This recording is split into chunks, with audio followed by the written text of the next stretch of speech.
What's going on YouTube? Q back here again with another video for you.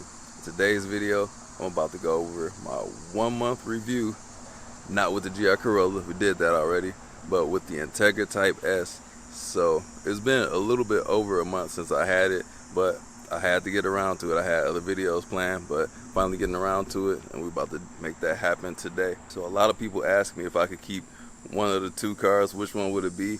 And for my family's sake, it's got to be the Integra. Why? Because it's more family friendly, but it's also, I feel, is more track capable too, which kind of doesn't go hand in hand. The GR Corolla is a great middle ground. It's okay as a family hauler, but as a daily driver for having fun and spirited drives, the GR Corolla wins. My previous video, I was on the track in the Integra Type S, and that's where that thing really shines at. Probably gonna be more fun than this, but that remains to be seen. I gotta get this guy to the track. But we're gonna get into my 1 month review in just a second here. But before we get into the video, don't forget to check out the Minute Culture. We got 100 Gang Nate, Race Car Friends, Blueprint 1LE. Go check out their channels, and let's get into the video.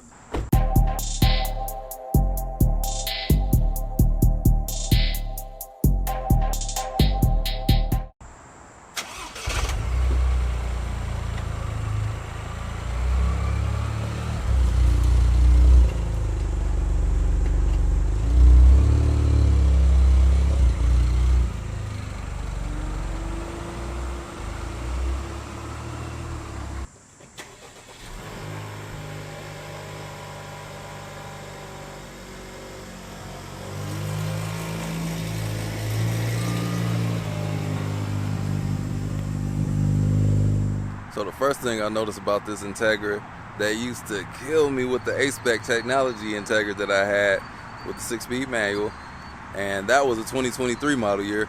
So this is a 2024. Most of my software bugs have diminished. I noticed one little hiccup in the navigation when I was using it once, and the heads-up display, the positioning, it tells you the directions up there, and they get stuck, as well as the current track that's playing on the audio screen. That got stuck on there, and it just freezes until you turn the car off and turn it back on.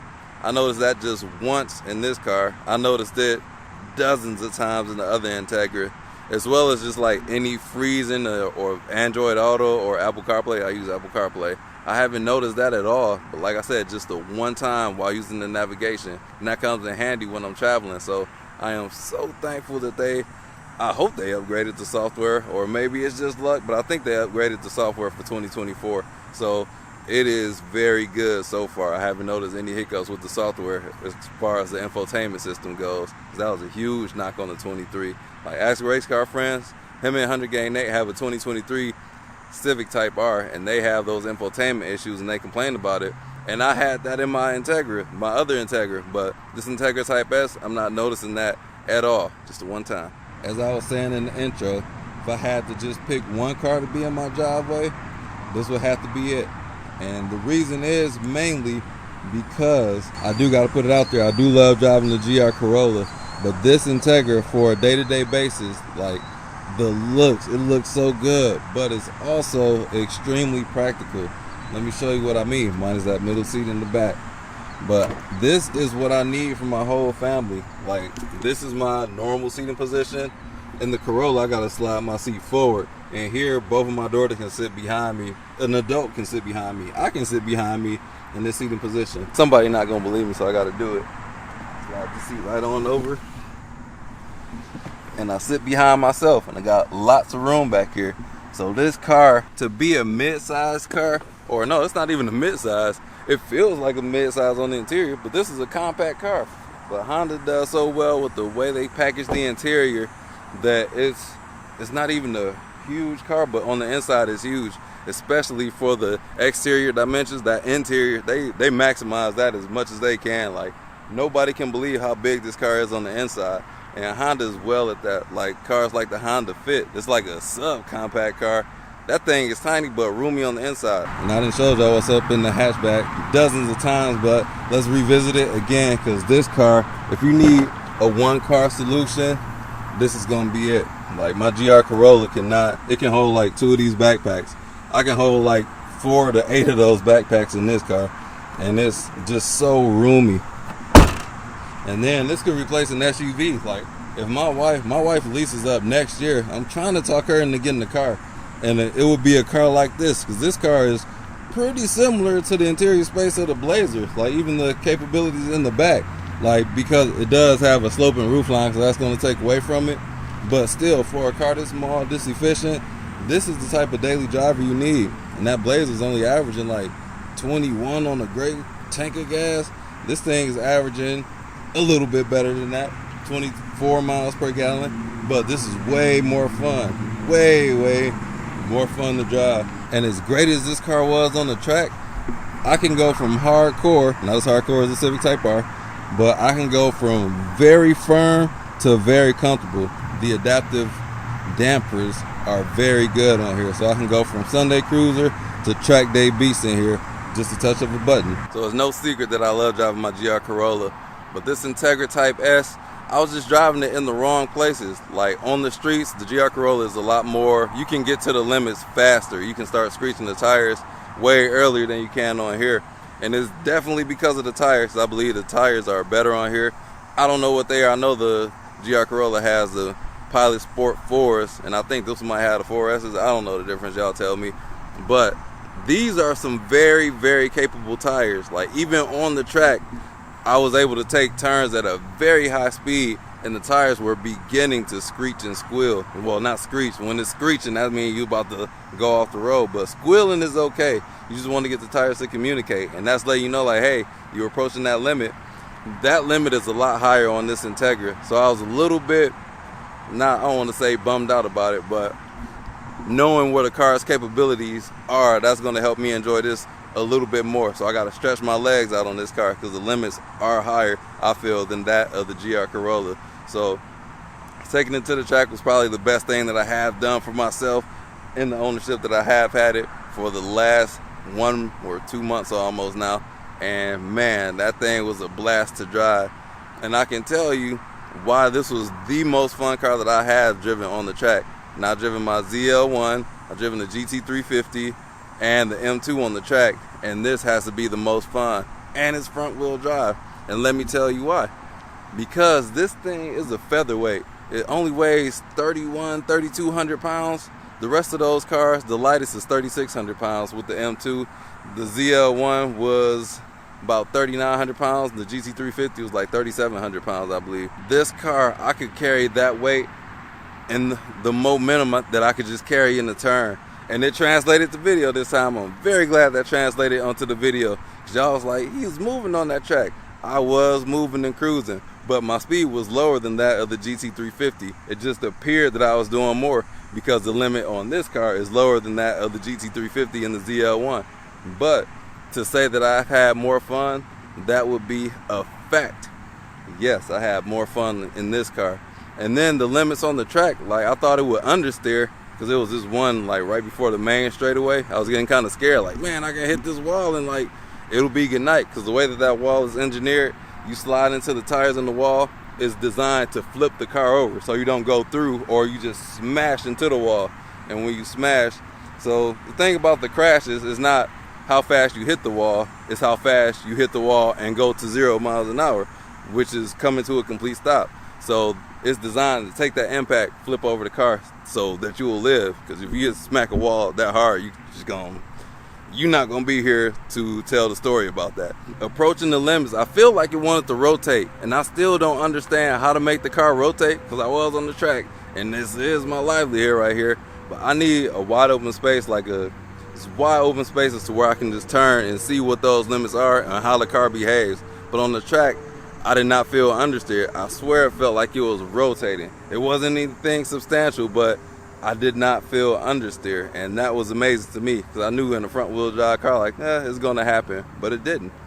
So this next thing I'm about to talk about in my 1 month ownership is not praise. So shout out to me for spilling my rice here. Race car friend said I pooped myself on the track. Maybe I did, but in these seats right here, for this to be a track car, they took away my seat in the back there, so I only got 4 seats back there.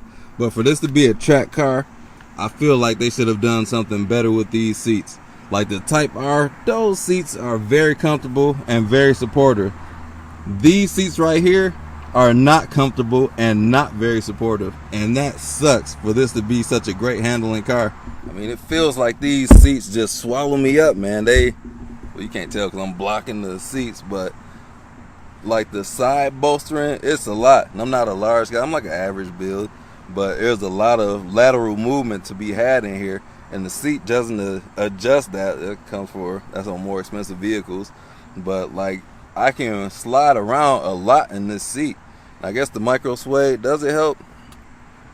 Not really, because I'm still sliding around. Like on the track when you're doing that, it's kind of annoying. Like, dang, if the door flies open, I'm going to slip out the car. And it's like, that's no bueno. So the seats need supportive bolstering in here, like better than they are. And I really, really want to Type R seats in this Type S. Like, because those seats are extremely supportive and comfortable. These seats are hard. So I don't know what the difference is between the A-Spec and this Type S. They said it added more bolstering. I don't notice that. Maybe it's because I drove this car harder and at the limits at the track, but I drove my A-Spec at the limits too on on inbound ramps, but this car just did not hug me at all. And these seats are very hard. These are not comfortable seats. I guess I'm still breaking it in. I'll give it a benefit of a doubt to Acura that I'm still breaking them in, but they are still not comfortable. And how many miles I got on here? 1,900 miles on here.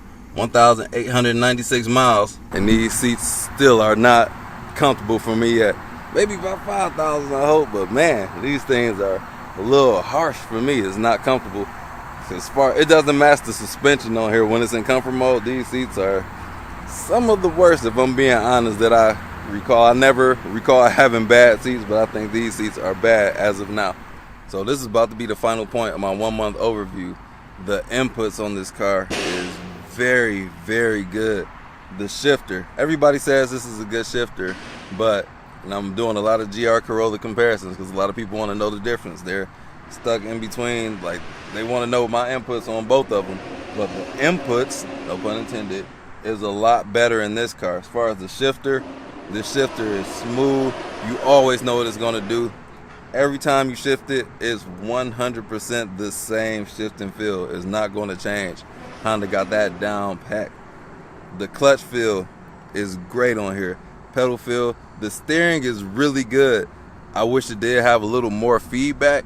It does feel, you can tell that it's electronic steering, so I just keep it in comfort mode. Like when you crank it up to like sport and sport plus mode, it feels a little artificial. So it's like it makes you want to do it. It makes you want to fight more, but it just doesn't feel real. Like the comfort mode is okay, and the more you turn it up, the more artificial it feels to me. All these inputs, when you combine it together, the pedal feel, the shifter, and the steering, everything just feels good in this car. And I feel like Honda took the same approach that Porsche does, and they just dial in on the inputs and just making a great driving experience, because this is a great driving experience. It is no slouch on the straightaways. It is amazing in the curves, man. And just the whole package, the way they put it together, this is one of the most well-rounded cars out there for the price, even though it is a big ticket for this thing. And there are other cars that do other things, but nothing else comes close to being as lightweight as this in this class, besides the Civic Type R, which they're twins basically, and this is only like 30 pounds more, so I'll go for this.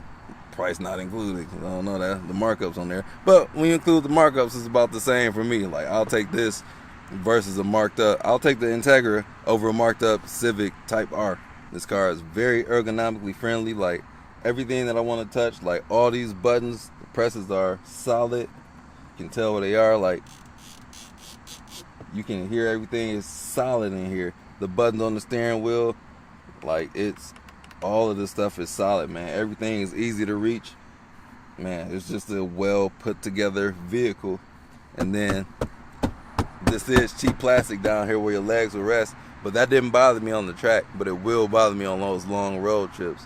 But ergonomically, this thing is really good. So that's my 1 month review on the Integra Type S. Still a phenomenal vehicle. No regrets on my purchase whatsoever. And this thing just looks so good, man. Every time I open the garage and see this car or step outside, I'm like, This thing is just a work of art to me. No bad angles on it, and it's just a joy to drive. But not knowing that the limits were so much higher than the A-Spec, like this thing is up there in limits, man. Like driving the ZL1 on the track, that car was just, the limits were so high. Like even on the track, I couldn't approach the limits. But this car on the track, I approach those limits and I meet those. Not going to exceed those limits on the track in this car. But even daily driving, if you're around the curvy area, you can. Unfortunately for me, everything's straight around here, and that's why it's a little underwhelming for me at times, because everything's straight and I don't get the chance to check out the chassis. Because even in the base form of the Integra, the chassis is sublime, man. They went to work on this chassis and it is just so good. So that's what I'm gonna leave y'all with in today's video. Don't forget to like, comment, subscribe, hit the bell, browse the channel, and I'll catch you all in the next one.